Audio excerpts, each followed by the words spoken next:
I'm going to talk us through how we determine whether CH3Cl or chloromethane is polar.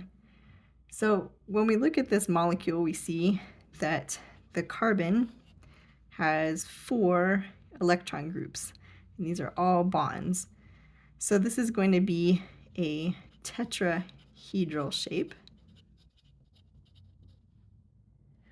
And so then, why don't I just make this big here? So carbon's in the center, and then we draw that tetrahedral shape.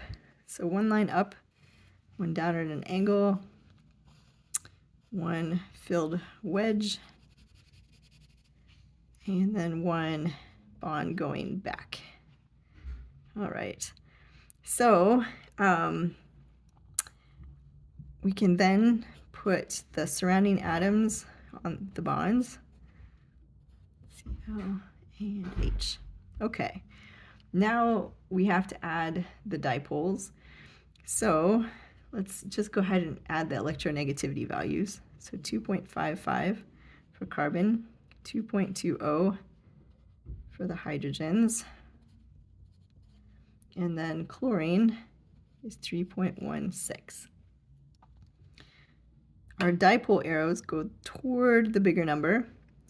And with carbon and hydrogen, this is actually not a big enough difference to be a polar bond, but people still tend to draw a dipole since there is a difference, but we'll just make it small since we know there's not a big difference between those two, between carbon and hydrogen.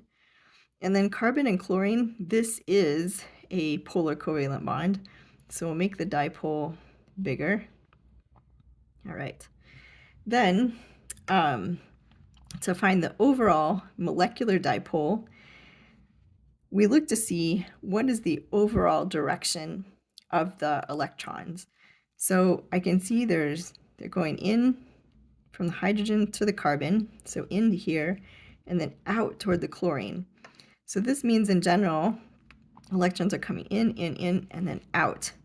So overall, the molecular dipole is going to be toward that chlorine.